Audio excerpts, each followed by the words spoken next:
Well, I'd say 30 years to pretty much the present. The arcades have been relegated to the back rooms and the side streets and generally been an unsavory type of place.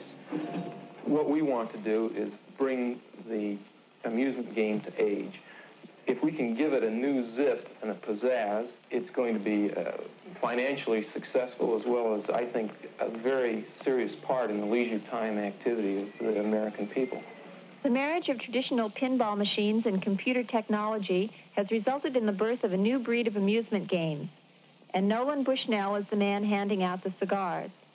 Bushnell has developed two such games, Computer Space and Pong, and believes that they and others like them will move the pinball industry out of America's bus stations and bowling alleys and into the space age. In 1971, Bushnell invented Computer Space, but sold production rights to Nutting Associates of Mountain View, California, for royalties based on the number of games sold. It proved a good deal for both parties. Sales already exceed 1,500 machines. Computer Space, like Pong, sells for around $1,000 and is played on the screen of a standard television set, which has been programmed to display the desired game. In Computer Space, the player controls a rocket ship, which is trying to shoot down enemy flying saucers while avoiding their missiles.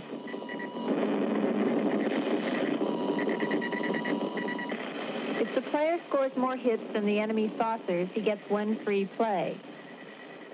By the time Bushnell invented Pong in 1972, he was able to form his own company, Syzygy Corporation in Santa Clara, California, to produce the game.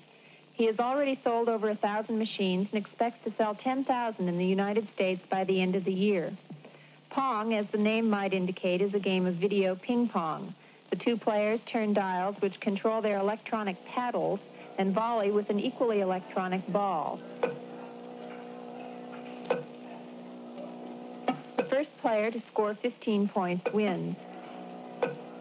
While Bushnell did design and program both his games, the technology he uses dates back to the late 1950s.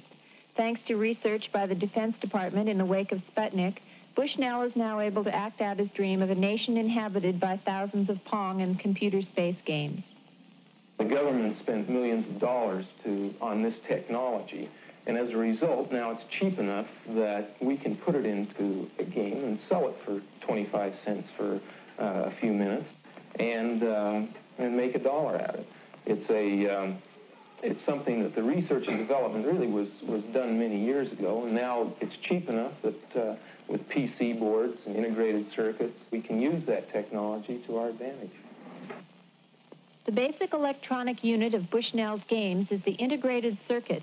Each of these small chips is capable of storing large amounts of information.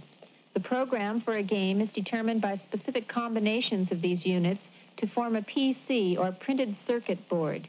The printed circuit board then tells the TV screen what to do. A single printed circuit board is all that is required to operate Pong, whereas 15 years ago it would have taken enough tubes and wiring to fill an average house. Bushnell first saw the commercial potential of video games in a game called Space War, which has been played at computer centers around the country for several years.